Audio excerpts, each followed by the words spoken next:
2 Coríntios capítulo 9, nós somos uma igreja que nos colocamos de pé para ler a palavra de Deus, porque esse é o momento mais importante da pregação, porque não é um homem que falará, mas é o próprio Deus quem falará ao nosso coração, aleluia. 2 Coríntios capítulo 9, quem abriu aí? Qual versículo que vocês abriram? Que eu não falei, né? Eu não falei porque nós vamos ler o capítulo inteiro. Oh, glória a Deus. Quem está com fome de Bíblia aí hoje? Amém. Eu estou com vontade de cozinhar, então vamos junto, olha só. 2 Coríntios 9, verso 1. Vamos ler o capítulo todo. Ora, quanto à assistência a favor dos santos, é desnecessário escrever-vos, porque bem reconheço a vossa presteza, da qual me glorio junto dos macedônios, dizendo que a Acaia está preparada desde o ano passado, e o vosso zelo tem estimulado a muitíssimos. Gente, olha aqui para mim um segundo. Fiz essa observação nos outros cultos, farei mais uma vez. Eu estou lendo aqui na versão revista e atualizada. Até confesso que me deu vontade de ler hoje em uma versão que eu quase nunca leio aqui, que é a NTLH, Nova Tradução Linguagem de Hoje. Até porque talvez ela é mais palatável à nossa mente, tendo em vista que a revista Almeida Atualizada é conhecida por ser, obviamente, uma versão mais rebuscada, um português mais arcaico. Mas por que eu vou continuar lendo essa versão? Porque eu quero te esticar. Glória a Deus por isso. Aqui é o lugar que você é esticado. Nós amamos essa versão aqui, porque talvez essa é uma das versões mais fidedignas à originalidade do texto. Então, quando você lê na versão RA, você precisa de prestar mais atenção, porque é um português mais difícil. Se você estiver lendo na NTLH, na NVI, é mais fácil. Então, eu quero pedir para você redobradas atenções. Por quê? Porque por mais que é mais difícil, isso não quer dizer que você não entende. Você só precisa se esforçar. Deixa eu traduzir o português aqui para você. Ora, quanto à assistência dos santos, o que é essa assistência aqui? A ajuda, o favor que você vai fazer. Quem que são os santos aqui? Os santos são os crentes, santos com S minúsculo na Bíblia, os crentes, quem foi santificado. Aí Paulo fala, é desnecessário escrever-vos. Paulo está falando o seguinte, o que eu vou falar aqui agora, seria desnecessário eu escrever, mas mesmo assim eu vou escrever. Por que é desnecessário? Verso 2, porque bem reconheço a vossa presteza. O que é isso? Eu reconheço a gentileza de vocês, vocês são prestativos, da qual me glorio junto aos macedônios. O que é isso, me glorio? Paulo está falando, quando eu estou com os macedônios, eu fico falando bem de vocês, eu me glorio por essa atitude de vocês, dizendo que a Acaia, pastor, mas o que é isso aqui, Acaia? Gente, Acaia é a região onde ficava Corinto. Então quando Paulo fala aqui Acaia, Paulo está se referindo a Corinto, a cidade de Corinto, a igreja de Corinto. Ou seja, eu reconheço que vocês, igreja de Corinto, são prestativos, e vocês prepararam essa oferta desde o ano passado, e esse zelo de vocês estimula outros a serem zelosos também. Ficou claro o verso 1 e 2? Então agora eu vou ler do 3 em diante, sem explicar, então presta atenção aí, para você não se confundir nesse português arcaico. Contudo, enviei os irmãos, para que o nosso louvor a vosso respeito, nosso louvor a vosso respeito, neste particular, não se desminta, a fim de que, como venho dizendo, estivesseis preparados, para que caso alguns macedônios forem comigo, e vos encontrarem desapercebidos, não fiquemos nós envergonhados, para não dizer vós, quanto a esta confiança. Portanto, julguei conveniente recomendar aos irmãos que me precedessem entre vós e preparassem de antemão a vossa dádiva já anunciada, para que esteja pronta como expressão de generosidade, não de avareza. Verso 6, e isto afirma, aquele que semeia pouco, pouco também ceifará, o que semeia com fartura, com abundância também ceifará. Cada um contribua segundo tiver proposto no coração, não com tristeza ou por necessidade, porque Deus ama quem dá com alegria. Deus pode fazer-vos abundar em toda graça, a fim de que, tendo sempre em tudo ampla suficiência, superabundeis em toda boa obra, como está escrito: distribuiu, deu aos pobres, a sua justiça permanece para sempre. Ora, aquele que dá semente ao que semeia e pão para alimento, também suprirá e aumentará a vossa sementeira e multiplicará os frutos da vossa justiça, enriquecendo-vos em tudo para toda generosidade, a qual faz que, por nosso intermédio, sejam tributadas graças a Deus. Vamos lá para a finalização do capítulo, verso 12. Porque o serviço desta assistência não só supre a necessidade dos santos, mas também redunda em muitas graças a Deus. Diga assim comigo: serviço. Ok, verso 13. Visto como, na prova desta ministração, glorificam a Deus pela obediência da vossa confissão quanto ao Evangelho de Cristo, e pela liberalidade com que contribuís para eles e para todos, enquanto oram eles a vosso favor com grande afeto, em virtude da superabundante graça de Deus que há em vós. Graças a Deus pelo seu dom inefável. Glória a Deus. Os irmãos podem se assentar. E eu gostaria que, nesse mesmo espírito de devoção e reverência, abaixe a sua cabeça e feche seus olhos. Vamos orar. Papai, nós te pedimos por revelação, abra-nos o entendimento, para que sejamos instruídos por intermédio da tua santa palavra, que haja em nós fome, disposição. Livra-nos, ó Pai, de qualquer postura que não te agrade enquanto ouvimos a tua escritura, mas também nos faça, de fato, pessoas que praticam aquilo que leem e aquilo que ouvem, em nome de Jesus. A igreja diz? Amém. Glória a Deus. Irmãos, presta bastante atenção. Nós lemos o texto, agora eu vou te explicar o texto. O que o apóstolo Paulo fez, e por que o apóstolo Paulo fez o que fez. Irmãos, Paulo aqui está se dirigindo a quem? Nós abrimos em 2 Coríntios. Paulo está se dirigindo a quem? Uau, vocês são muito inteligentes. Essa igreja meu Deus, me dá orgulho. Amados, Paulo está se dirigindo aos coríntios. Por quê? Porque Paulo estava juntando algumas igrejas, que daqui a pouco eu te falo o motivo, para levantar uma oferta. E a igreja de Corinto era uma igreja historicamente generosa, mas os irmãos estavam titubeando na generosidade. E é engraçado que você vê um padrão do apóstolo Paulo, que ele sempre exorta os irmãos com muita graça. E como que o apóstolo Paulo normalmente exorta os irmãos? Relembrando eles qual é a sua identidade. Então Paulo está falando: vocês lembram tanto que vocês são generosos? Vocês lembram que eu me glorio para os macedônios acerca da generosidade de vocês? Irmãos, algo interessante é o seguinte: você sabe por que eles eram generosos? Eles eram generosos, a igreja de Corinto, porque eles haviam aprendido a serem generosos com a igreja, sabe de quem? Da Galácia, ou melhor, as igrejas da Galácia, porque na região da Galácia nós temos várias igrejas.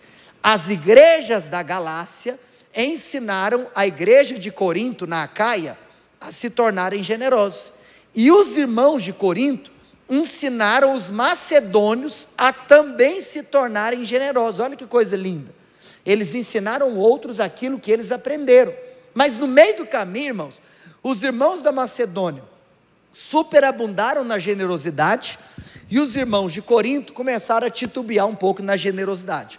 O apóstolo Paulo então visa trazer mais uma vez a conscientização desse princípio espiritual tão essencial e poderoso. Agora, por que o apóstolo Paulo estava levantando uma oferta? É necessário essa contextualização histórica para que haja um entendimento do texto bíblico.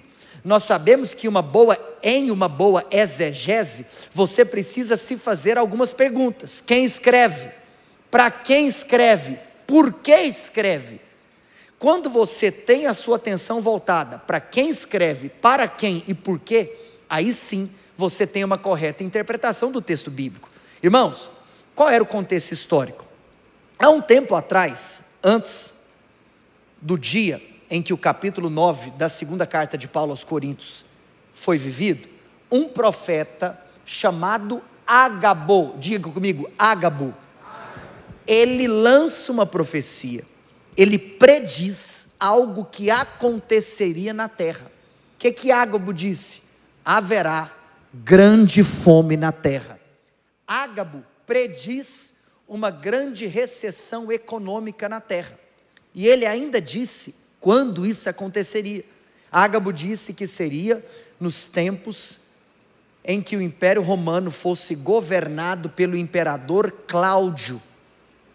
Bem sabemos nós que Cláudio governa o Império Romano dos anos de 41 até 54, logicamente depois de Cristo, primeiro século, ano 41, ano 54.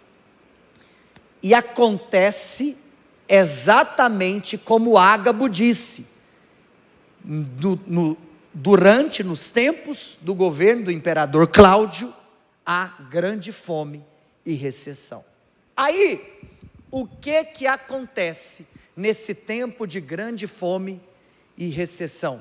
Pedro, projeta para mim, por gentileza, Atos capítulo 18, verso 2, não precisa de você abrir, por gentileza, permaneça com sua Bíblia aberta em 2 Coríntios 9, porque esse é o nosso texto base. Mas, você se lembra que a Bíblia explica a Bíblia, isso é um princípio hermenêutico, então nós vamos na própria palavra de Deus, para termos informações, para termos então capacidade para interpretarmos o texto que queremos. Olha só, Atos 18 está contando a história, mas no meio da história que Lucas, o autor de Atos, está contando, ele só solta uma informação. Vejamos, está escrito, lá encontrou certo judeu chamado Áquila, natural do Ponto, recentemente chegado da Itália com Priscila, sua mulher. E aí, olha o que ele diz, vírgula, em vista de ter Cláudio, quem é Cláudio? O imperador romano, que eu acabei de te contar. O que Cláudio fez? Decretado que todos os judeus se retirassem de Roma. Agora, eu te contei o que estava acontecendo nos tempos do governo do imperador Cláudio, a fome, recessão econômica. Então, nesse contexto de crise, nesse contexto caótico, Cláudio, irmãos, expulsa os judeus de Roma. O que acontece com essa medida, com esse decreto de Cláudio? Começam a voltar um monte de judeus para Israel, para a região da Judéia, todos eles sem casa, sem teto, sem nada. Quando Paulo viu os judeus voltando sem casa, sem recurso, Paulo falou, nós precisamos fazer alguma coisa. Olha a ideia de Paulo, não só a ideia, a ação de Paulo. Paulo levanta uma oferta através da igreja gentílica, ou seja, irmãos que eram judeus, iriam ofertar na vida dos judeus. Olha que coisa poderosa. Paulo então, levanta essa oferta com os irmãos da Galácia, com os irmãos de Corinto, com os irmãos da Macedônia, e Paulo tinha dito para que a oferta então fosse preparada. Paulo já estava falando isso aqui há um ano, e aí irmãos, olha que legal, esse contexto do início do capítulo, nós temos aqui Paulo virando para os coríntios, e falando assim, olha, lembra da oferta? Então, vai ser agora, se preparem para ofertar. E aí Paulo fala o seguinte, daqui uns dias, eu vou voltar para Corinto, e quando eu for, eu vou levar alguns irmãos macedônios comigo, só que é o seguinte, antes de eu voltar, eu vou enviar outros irmãos, que irão me preceder, ou seja, vão chegar antes. Quando esses irmãos que me precederem chegarem, eu quero que vocês organizem a oferta. Para quê? Para que quando eu estiver com vocês, junto com os macedônios, que então vocês não passem vergonha. Por quê? Porque direto eu viro para os macedônios e falo tanto que vocês são generosos. Então, como eu vou levar eles comigo, eu quero que quando eles cheguem lá, eles vejam então que vocês já estão preparados para a oferta. Por isso que ele fala, porque se vocês não estiverem preparados, aí Paulo fala assim, nós lemos, acredito eu no verso 4, Paulo fala, porque senão nós vamos morrer de vergonha. Ele até vira, ou melhor, vocês vão morrer de vergonha. Quem está comigo aqui? Então vamos lá, nós lemos o texto, sim ou não? Eu expliquei o texto. Quem entendeu aqui o texto? Está claro ou não está? Então agora, nós vamos para a terceira e última parte de um sermão, que é onde obviamente nós gastamos tempo, que é a aplicação do sermão. O texto foi lido, o texto foi explicado, agora o texto será aplicado. Nós vamos retirar princípios espirituais do texto. Rick Warren, ele diz algo, ele fala que a boa pregação é aquela que você segunda-feira faz alguma coisa com ela. Então você escuta princípios bíblicos para você agir, ter ações. Então hoje, eu quero intitular essa mensagem, eu quero até trazer uma pergunta. O que acontece quando você oferta generosamente? Aqui está escrito, isso, arrumaram, está 2 Coríntios, obrigado, de manhã estava primeiro, vocês foram rápidos, parabéns. Irmãos, o que acontece quando você oferta generosamente? À luz do texto bíblico, nós veremos quais são os acontecimentos com aquele que oferta generosamente. Vamos olhar juntos? Com a sua Bíblia aberta, vem comigo no verso de número 2, 2 Coríntios 9, 2. Porque bem reconheço a vossa presteza, da qual me glorio junto aos macedônios, dizendo que a Acaia está preparada desde o ano passado. Olha o final do verso 2. E o vosso zelo tem estimulado a muitíssimos. Repito, o vosso zelo tem estimulado a muitíssimos. Ou seja, isso já nos responde a pergunta. E essa é a primeira coisa que eu tenho aqui como resposta. O que acontece quando você oferta generosamente? A sua oferta generosa, ela estimula outros irmãos a ofertarem também. Você se torna uma referência, você se torna um exemplo, você se torna um padrão a ser seguido. Uma oferta generosa estimula outros, pode passar. Uma oferta generosa estimula outros a ofertarem também, estimula outras pessoas. Ou seja, uma igreja generosa estimula outras igrejas a se tornarem generosas também. Um crente, um irmão, um filho de Deus generoso, ele vai influenciar quem está ao seu redor. Amém por isso, irmãos? Por isso que Paulo estava falando é o seguinte, olha, que se a gente volta para o verso 3 e 4, Paulo está falando assim, vocês começaram muito bem, vocês estavam todos empolgados, mas agora é hora da ação. Diga assim comigo, boa intenção não adianta sem ação. Irmãos, presta atenção nisso. Tem muita gente que fala assim, nossa pastor, eu queria tanto ajudar. O cara fala o tanto que ele queria, aí ele não ajuda. Uau, que maravilhoso. O que eu vou fazer com a sua suposta boa intenção de ajudar se você não ajudou? Não vou fazer nada. Então tem gente que justifica a ausência de atitude com uma suposta boa intenção de coração. Quem está comigo no raciocínio?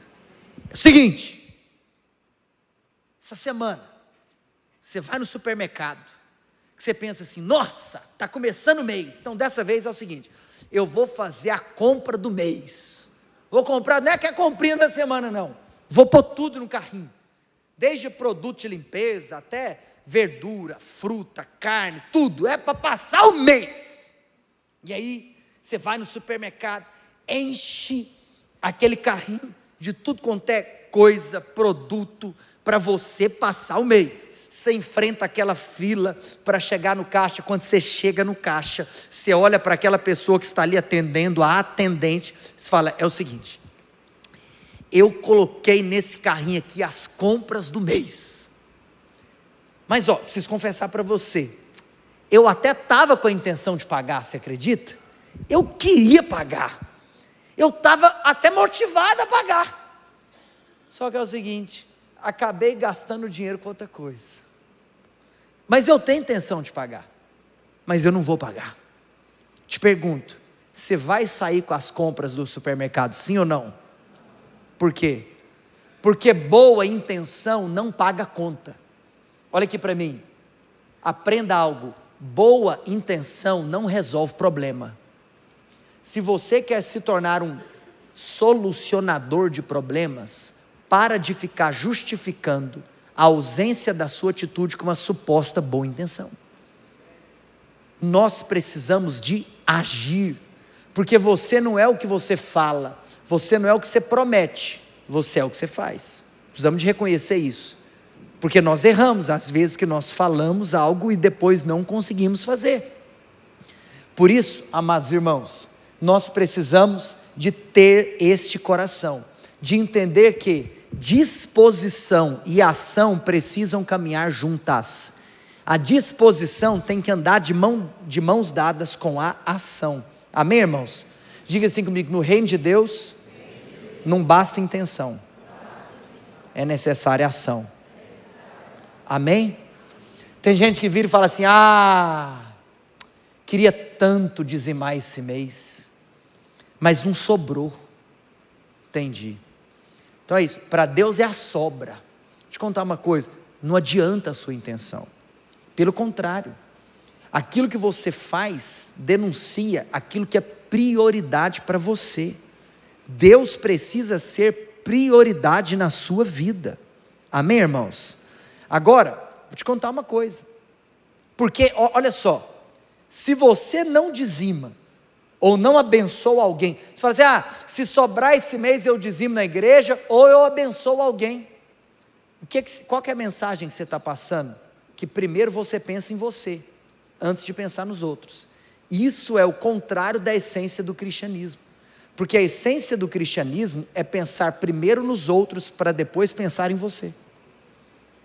Amados, olha que coisa interessante, não precisa de você abrir, quer dizer, no seu caso é só voltar uma página, pode abrir, projeta para mim, capítulo 8, do mesmo livro, 2 Coríntios 8, 1, depois nós vamos voltar para o 9, olha que coisa linda, irmãos, porque tem gente que pensa assim, nossa, eu sou tão gracioso, porque olha o tanto de coisa que eu faço pelos outros, olha o tanto de coisa que eu dou para os outros, olha o que está escrito na Bíblia, também irmãos, vos fazemos conhecer a graça de Deus concedida às igrejas da Macedônia. Olha que interessante, Paulo está falando, olha, as igrejas da Macedônia receberam uma graça, e eu vou te contar agora qual foi a graça que eles receberam. Eu quero saber, que graça foi essa que eles receberam? Verso 2, porque no meio de muita prova, ou seja, não é tempo que sobrou não, olha isso aqui, não é tempo que estava sobejando, no tempo da prova, da tribulação, sabe o que eles fizeram? Manifestaram abundância de alegria, e a profunda pobreza deles superabundou em grande riqueza da sua generosidade. Paulo está falando aqui que eles eram profundamente pobres, mas mesmo assim, eles foram ricamente generosos. Uma pessoa profundamente pobre, ela pode ser ricamente generosa. E o verso 3, porque eles, testemunho eu, na medida de suas posses, e mesmo acima delas, se mostraram voluntários. E o verso 4 finaliza o raciocínio que eu quero trazer, pedindo-nos, com muitos rogos, o que é que eles pediram? A graça, diga comigo, graça, de participarem da assistência aos santos. Você sabe o que a gente faz aqui todo domingo? Todo domingo vem alguém aqui pedir à igreja a oferta. Essa igreja, ela era tão mais madura do que nós, que não foi alguém que pediu para a igreja ofertar. Essa igreja pediu, por favor, a gente pode ofertar? Pensa uma igreja madura, que pede para ofertar. Foi isso que a igreja da Macedônia fez, ou as igrejas da Macedônia. Sabe o que isso nos mostra, irmãos? Que ser generoso não se trata de você estar fazendo um favor para alguém. Nossa, eu sou tão generoso, estou fazendo um favor para a pessoa que eu estou dando aqui, né? Enfim, não. Ser generoso não é fazer um favor, é receber um favor. Por quê? Você lembra o que é graça? A definição mais elementar de graça é favor imerecido. Aqui está escrito que a graça que os macedônios receberem foi a graça de ofertar, foi a graça de contribuir. Quer dizer que quando você é generoso, quando você abençoa alguém, quando você oferta, isso não é um favor que você está fazendo, é um favor que você está recebendo de Deus. Deus está te fazendo um favor em permitir que você abençoe alguém. Isso é a palavra de Deus. É isso que está escrito. Agora volta para mim, por gentileza, para o capítulo 9. Volta aí na sua Bíblia, capítulo 9. Você vai ficar até o final do culto no capítulo 9.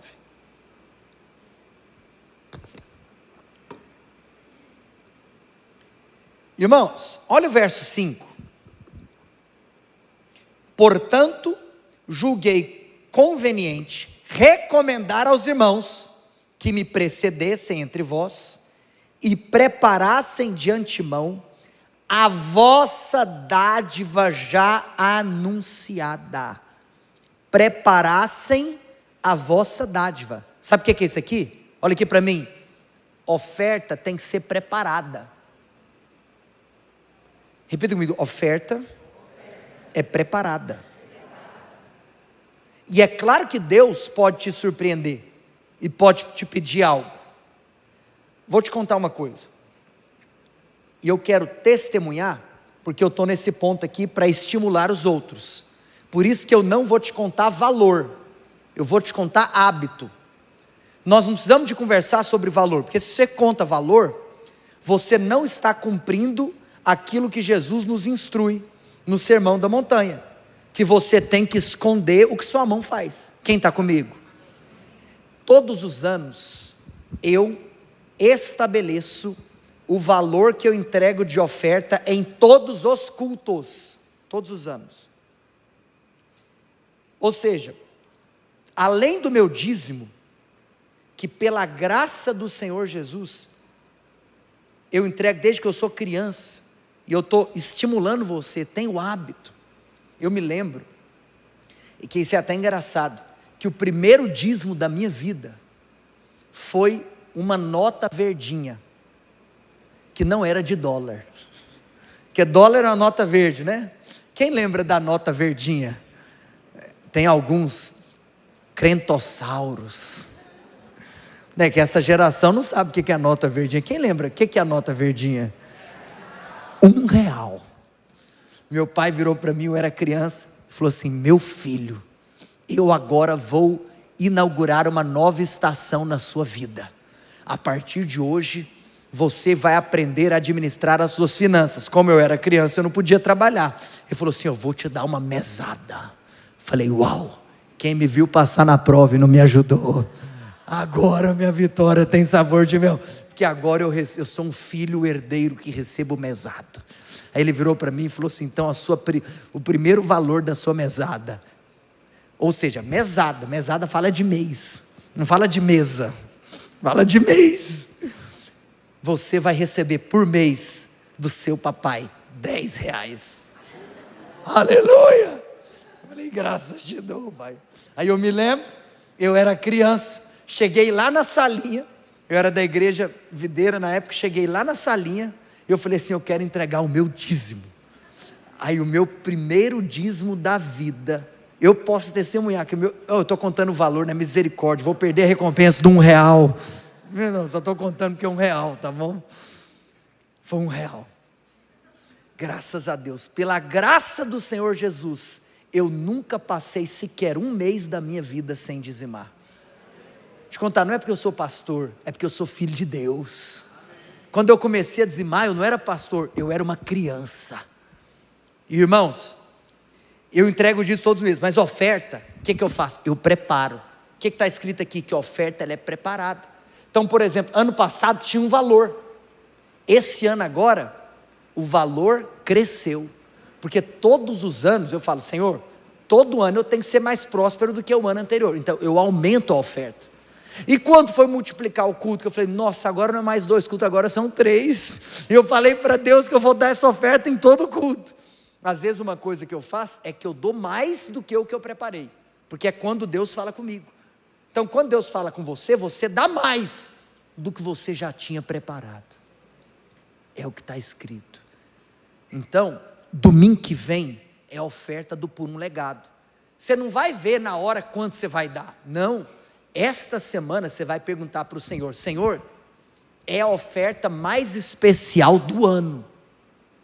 Quanto que eu vou contribuir? Está claro isso, irmãos? Você prepara. Agora, olha só. Você prepara para quê? Verso 5, olha aqui para mim no final. Para que esteja pronta, como expressão de generosidade e não de avareza. Sabe o que isso significa? Que a sua oferta anuncia ou denuncia se você é generoso ou se você é avarento. Olha que coisa doida. O que isso significa? Que você pode dar e mesmo assim o que você deu mostrar o tanto que você é avarento. Olha que coisa doida. Tem gente que acha que é generoso só em dar. Não. O fato de você dar não demonstra que você é generoso. Tem gente que fica se gabando que está dando. Não. O que determina se você é generoso é como você dá. Não é dar de qualquer jeito, é como que você dá. O que aquilo que você está dando representa para você. Está falando nos cultos anteriores, é o seguinte, seja generoso. Sabe qual que é o exemplo mais clássico de avareza? É o cidadão. Você sabe, irmãos, que aqui no Brasil, não sei se é só, não sei se é, enfim, no Brasil inteiro ou só Goiânia, tem uma coisa maravilhosa que é a comunhão do crente. É o churrasco com kit crente. Quem aqui sabe o que é kit crente? De acordo, lembra da época do dicionário Aurélio, né? Se o dicionário Aurélio, em tempos que não tinha inteligência artificial, ou busca, Google, você colocasse lá, kit crente, o que ia estar escrito no dicionário Aurélio? O que é kit crente? Kit crente é 1 quilo de carne e um refrigerante 2 litros, ou um suco, sim ou não? É 1 quilo de quê? Então qual que é o seu problema em levar linguiça para o churrasco? É 1 quilo de carne, mas o cidadão é tão avarento, mas tão avarento que ele compra linguiça. Ele compra colchão duro.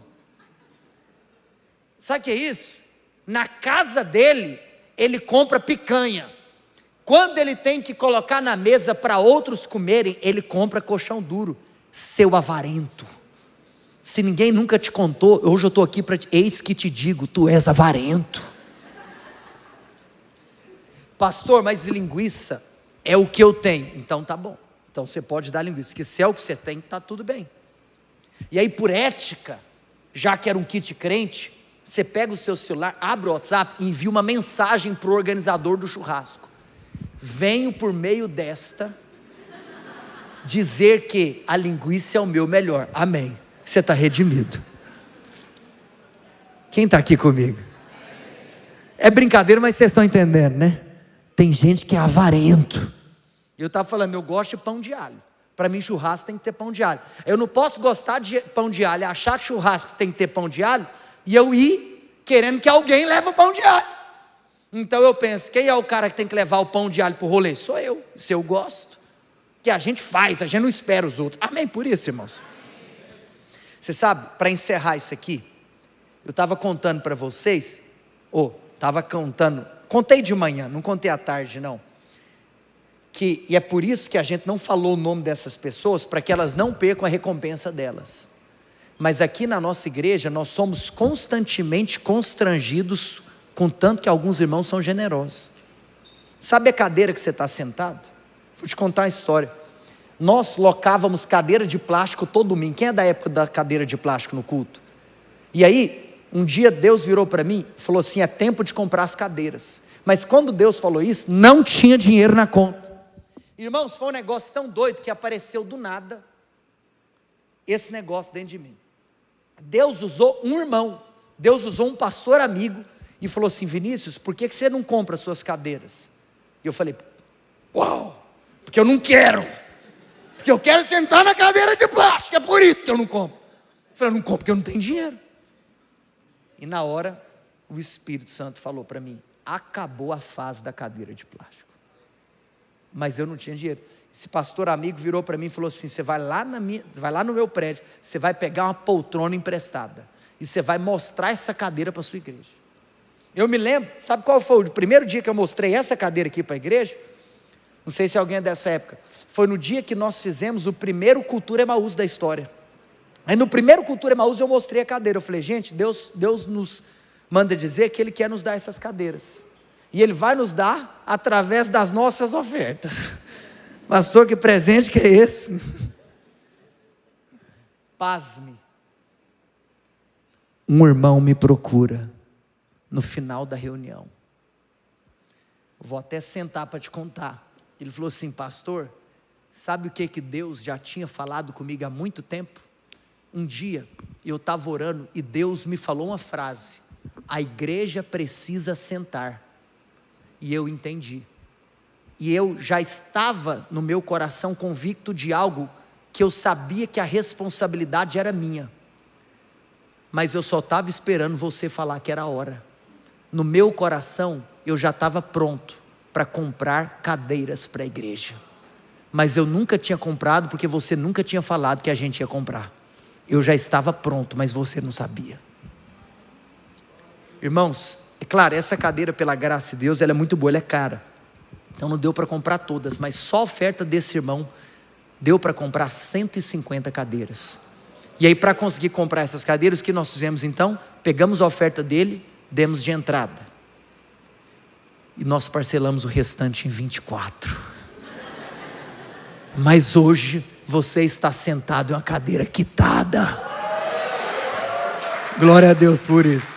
Quer dizer, eu não sei não, porque alguns meses atrás, a igreja estava crescendo tanto, nós compramos mais 50, e essa nós parcelamos em 12, não acabou, mas ou seja, irmãos, presta atenção, ei, oferta generosa. Eu contei para vocês que a nossa conferência deu prejuízo. Sabe qual foi o prejuízo da conferência Emaús? Prejuízo financeiro. Pega despesa com o que entrou de bilheteria, 400 mil reais. Deus levantou 2 irmãos, que sem saber um do outro, um irmão dessa igreja ofertou 100 mil reais. Um outro irmão dessa igreja ofertou 100 mil reais. E alguns empresários que foram ofertando, antes da conferência, levantaram a oferta de 40 mil reais. Ou seja, o prejuízo não foi 400 mil, o prejuízo foi só 160 mil. E nós pagamos, suando com o capital de giro que vai entrando, enfim. Então foram semanas muito apertadas, estão sendo, porque nós estamos terminando de pagar. Ou seja, irmãos que doam, que ofertam generosamente. Sabe o que aconteceu? Essa semana eu recebi uma ligação. Uma irmã da igreja, uma pessoa, disse assim, pastor, no The Gift Day, Deus mandou fazer uma coisa. Deus mandou eu dar um presente para a igreja. Aleluia. Alguém lembrou da igreja, do Gift Day. Mas está tudo certo, tem por um legado domingo que vem. E essa pessoa virou para mim e disse, eu vou dar uma câmera, porque você disse acerca de transmissão. Pasme, talvez você não entende de câmera. Essa pessoa, ela vai dar uma Black Magic. O que é a melhor câmera que existe. Olha o povo lá atrás dando glória a Deus, né? Aleluia. Mas vou te falar o melhor. Essa pessoa ainda disse: eu ainda vou dar com lente. Oh, aí que eu glorifiquei de pé. Porque eu vou te contar, tem caso que a lente é mais cara que a câmera. Aí você ganha um presente, a câmera, a lente, 15 mil reais, aleluia. Você tem que gastar dinheiro depois de ter ganhado presente. Ou seja, irmãos, estimula outras pessoas. Olha aqui para mim, em todos os cultos, eu gastei tempo nesse ponto, até porque eu fui contando essas outras histórias. Eu vou te falar outros 4 princípios, mas antes eu quero te fazer uma pergunta. Quem aqui lembra da parábola do bom samaritano? Alguém lembra da parábola do bom samaritano?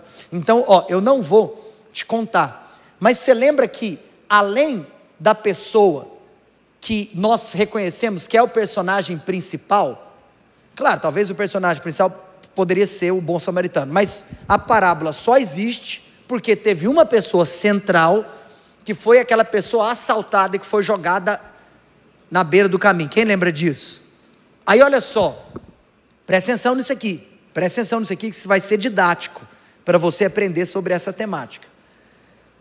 3 personagens secundários aparecem nessa história: o assaltante, o sacerdote, o levita, e o bom samaritano que ajudou.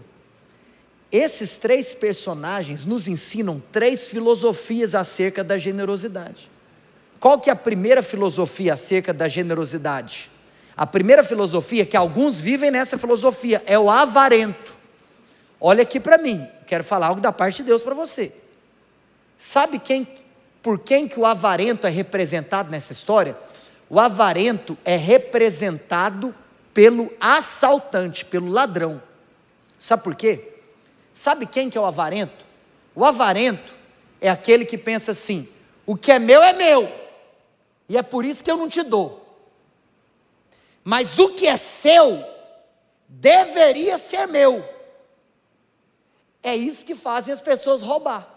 O que é meu, mas o que é seu, deveria ser meu. Mas tudo bem, tem gente que não chegou no nível da avareza de se tornar um assaltante, um ladrão. Mas não é porque você não é um ladrão que não quer dizer que você é avarento. Sabe o que é engraçado? O avarento é aquele que acha que os outros precisam dar para ele. Como que o fulano não me deu isso? O quê? Você está achando que alguém tem que te dar alguma coisa? Você não entendeu nada da generosidade. Generosidade não é uma preocupação do que os outros têm que te dar. Generosidade é uma preocupação do que você está dando para os outros. Aí você quer ver um exemplo de avareza? É quem reclama do salário. Olha aqui para mim, eu tenho que discipular. Do púlpito nós discipulamos a igreja. Igreja Emaús, nunca reclame do seu salário. Quem reclama do salário é ingrato. Ah, mas me paga pouco. O quê? A pessoa está te dando a graça de você trabalhar na empresa dela. E você que não emprega ninguém? Você não emprega ninguém e está reclamando da pessoa que está empregando você?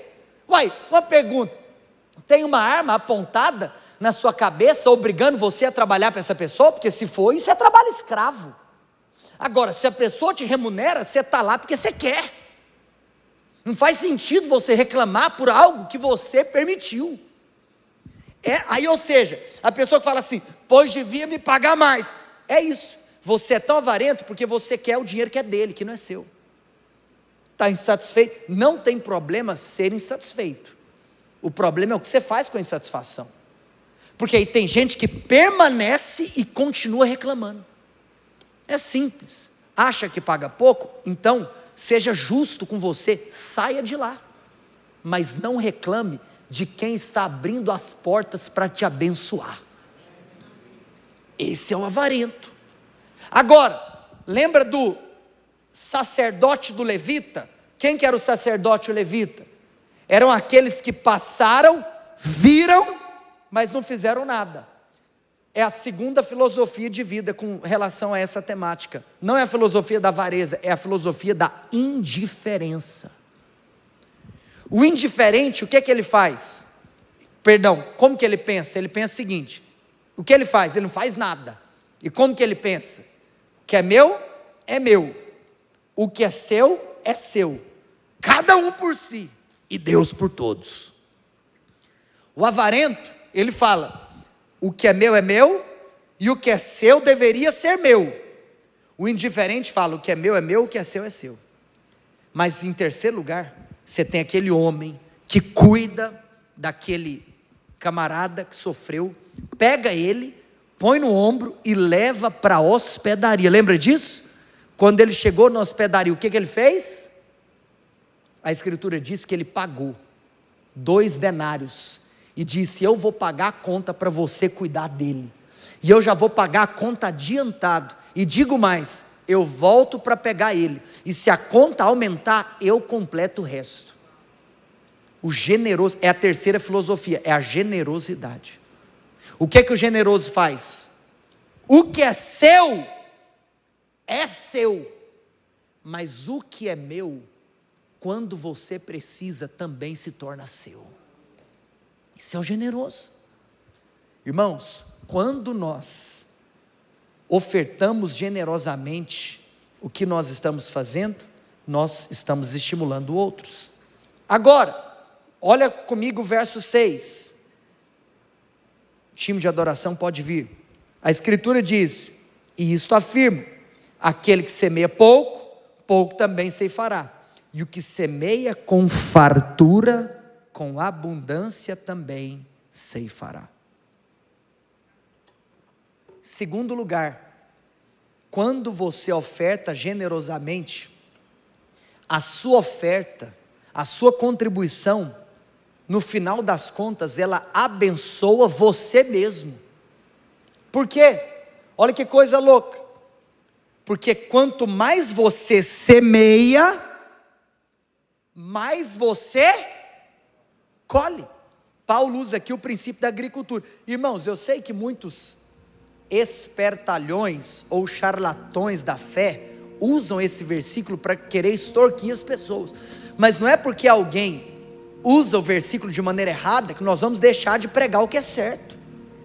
A palavra de Deus nos mostra esse princípio, que quanto mais você dá, mais você recebe. Então, quando você oferta generosamente, no final, você mesmo é abençoado.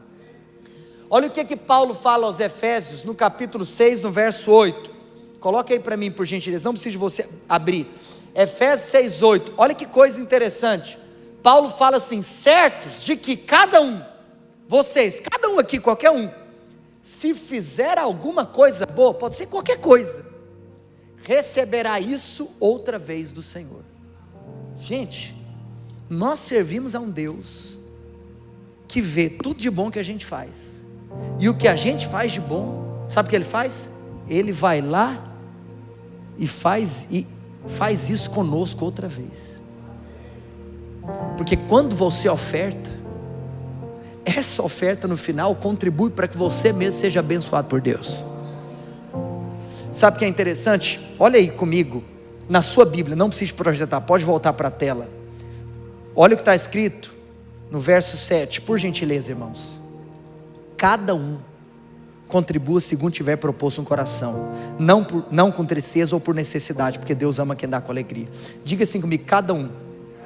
Gente, olha aqui, o assunto aqui não é dízimo, o assunto aqui é oferta, porque dízimo é 10%, oferta não. Cada um. Irmãos, sabe o que Deus falou comigo nesse cada um? Que cada um aqui nos ensina algo. Todos devem ofertar. Não tem ninguém que pode achar que está permitida ficar de fora por causa da sua condição. Por isso que Paulo está falando: cada um oferta segundo estiver proposto no seu coração. Ok? Alguns possuem mais, beleza, vão dar mais. O que isso aqui mostra é que você não precisa de deixar de participar só porque talvez na sua cabeça você pode pensar assim: ah não, eu vou ofertar por um legado para quê? O que eu tenho é tão pouco, o que eu vou dar é tão pouco, não vai dar para fazer nada. Lindos exemplos aí que o pastor conta, do irmão que comprou cadeira, do outro que comprou câmera, tadinho. Meu vai dar para comprar uns copos plásticos para os irmãos beber água. Pois é, mas irmãos vão beber água com o recurso que você ofertou, e nós vamos comprar copo plástico de água. Então olha aqui para mim, não existe oferta pequena, ou melhor, existe, mas a pequenez não está no valor. Cada um contribua segundo estiver proposto no coração. O que isso significa? Que à medida do que você pode, você contribui. Jesus estava olhando as pessoas indo até o gasofilácio. Quem lembra dessa cena? Ele viu pessoas ofertando grandes quantias, e o que ele disse? Esse aí, esse aí está dando a sobra. A quantia é grande, mas o coração é pequeno. Mas quando ele olhou para aquela viúva pobre, falou: agora essa aqui não. Tem gente que pode achar que o que ela está dando é pouco, porque são só 2 moedas, mas ela está dando o seu melhor. Irmãos, cada um. Agora sabe outra coisa que Deus falou comigo nesse verso?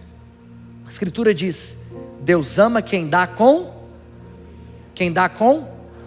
Todas as vezes que nós olhamos para o que está escrito, nós sempre enfatizamos o alegria no final, e está tudo certo, nós temos que dar alegres.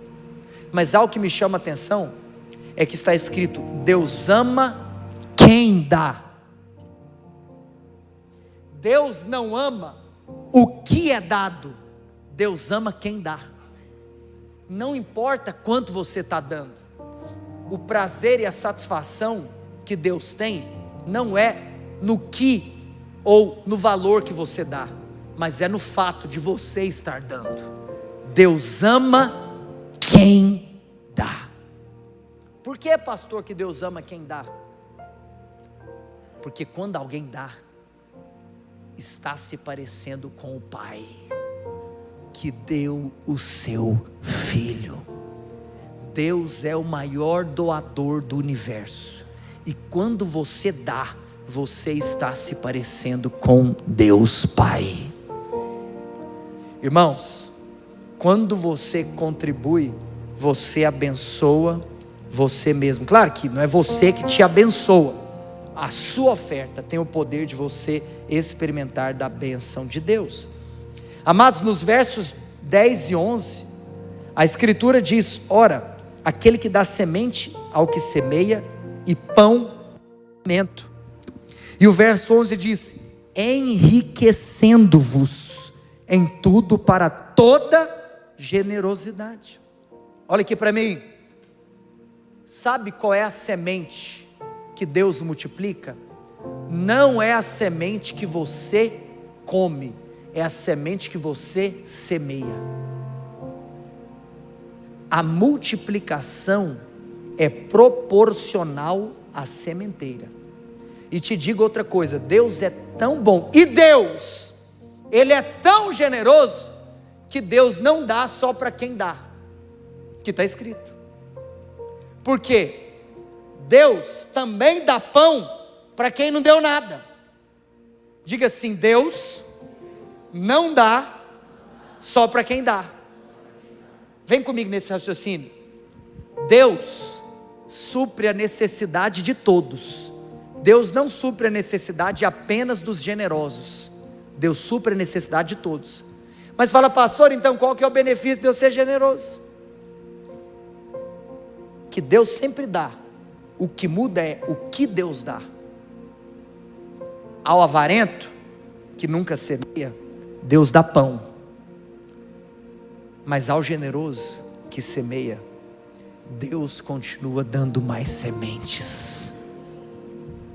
Amados, em terceiro lugar, venha comigo no verso 12.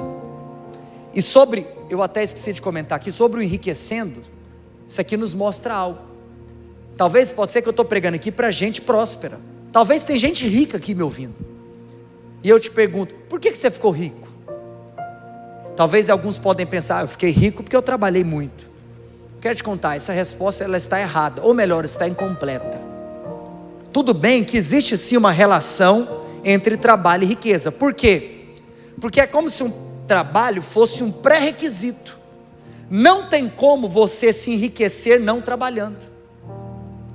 É pecado você jogar na loteria, você fazer aposta, porque é você querer enriquecer por uma via que não é aquela que Deus estabeleceu. Deus estabeleceu a via do trabalho. Então o trabalho é um pré-requisito, sim ou não? Mas não quer dizer que só porque você trabalha você fica rico. Pastor, então como é que é? Não, é Deus que enriquece. Porque às vezes você é próspero, e pode ser que teve gente que trabalhou mais do que você. Você trabalhou muito, mas pode ser que teve gente lá fora que trabalhou mais. Mas por que você tem o que você tem? Graça de Deus, favor de Deus. Tem gente que talvez trabalhou o mesmo tanto, mas pode ser que seja mais inteligente que você. Agora saiba de algo: se Deus está te dando favor nas suas finanças, que está escrito aqui, Ele te dá favor para você ser generoso. E o verso 12 diz: porque o serviço desta assistência não só supre a necessidade dos santos, mas também redunda em muitas graças a Deus. Se não só supre, é porque supre. Sim ou não? Vocês estão entendendo? Se não só supre, é porque supre. Sabe o que isso nos mostra então? Que além de você estimular outros a darem, e além de você mesmo ser abençoado, quando você é generoso, outras pessoas são abençoadas através de você. Terceiro lugar, a oferta generosa, ela abençoa os outros. Que coisa linda, irmãos. Sabe o que está escrito aqui no verso 12? Porque o serviço da assistência, pasme, no original, sabe o que significa a palavra serviço? Liturgia. Como assim, pastor? É como se esse serviço aqui pudesse ser traduzido como liturgia. O que isso significa? Que quando você dá, oferta, abençoa, para Deus, você está fazendo um culto para Ele. Não é culto só quando você levanta a mão, fala aleluia, glória a Deus, e tem que fazer. Mas não adianta você falar aleluia de mão erguida, se você não dá as suas mãos também para contribuir.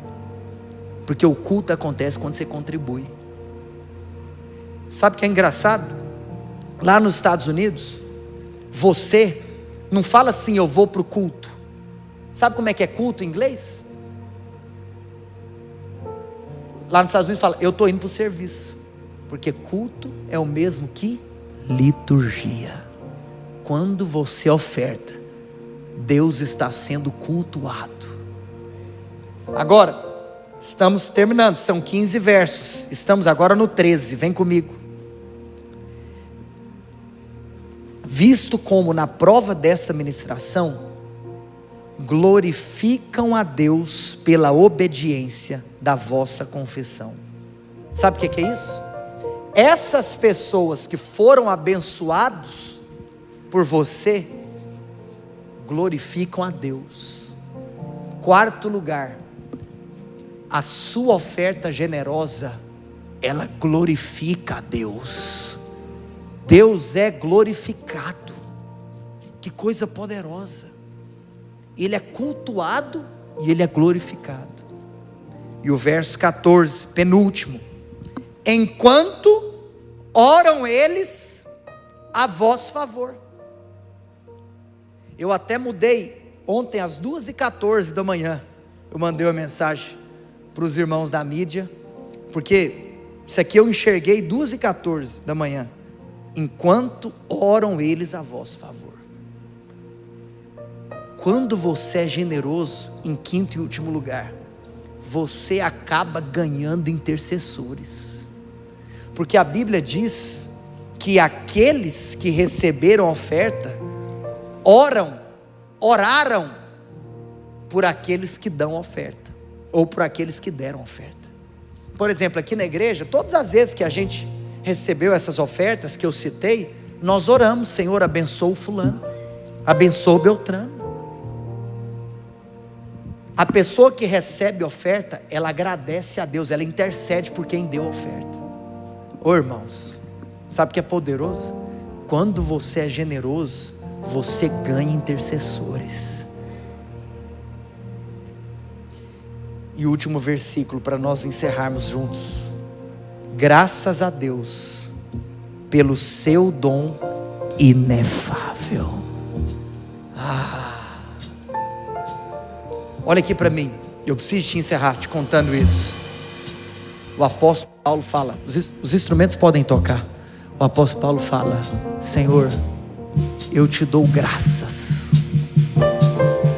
Quando ele fala pelo seu, não é o seu, igreja de Corinto.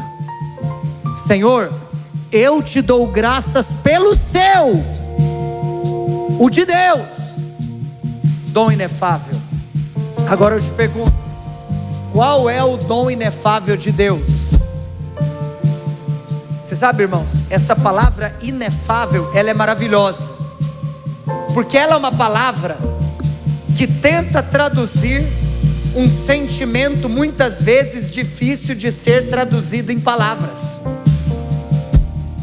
É o seguinte: o que é inefável? É aquilo que é tão belo, é aquilo que é tão lindo, é aquilo que é tão profundo, é aquilo que é tão esplêndido, é aquilo que é tão maravilhoso, que você nem sabe falar o que é. Aí aquilo é inefável. Agora olha que engraçado, teve um dom de Deus que Paulo chamou inefável. Pastor, qual foi esse dom de Deus? Dom significa presente. Teve um presente que Deus deu, que ele é incomparável. Sabe o que Deus deu? Sabe o que é poderoso? Não importa qual tema nós pregarmos aqui nesse púlpito, nós sempre vamos enxergar o evangelho no final. Sabe qual foi o presente que Deus deu? Deus deu o seu próprio filho. Paulo falou: nós podemos falar de generosidade, podemos falar o que os macedônios estão dando, o que os gálatas deram, mas eu quero te contar uma coisa: quando o assunto é generosidade, ninguém deu o que ele deu. Sabe por quê? Porque os avarentos, vem comigo, os avarentos dão pouco, os generosos dão muito. Deus não deu pouco nem muito, Deus deu tudo. Por que Deus deu tudo? Porque Ele deu o seu único filho. Você sabe qual foi o filho que Deus deu? O único que Ele tinha. Deus deu tudo. Portanto, não existe oferta que se compare à oferta que o Pai deu por amor a mim, por amor a você, por amor a nós. Esse é o evangelho de Deus. Deus dando tudo para quem não merece nada, porque Ele é muito rico para precisar de vender. Pastor, por que a salvação é de graça? Porque Deus não precisa de vender, Ele é dono de tudo. Por outro lado, Ele não apenas precisa, como não adiantaria Ele vender, porque nós seríamos muito pobres para comprar. Ou Ele dá de graça, ou nós não receberíamos a salvação por intermédio de Cristo Jesus. Esse é o dom inefável. Paulo termina nesse assunto, eu termino dizendo: Senhor, eu te dou graças pelo teu dom inefável. Fique em pé onde você está.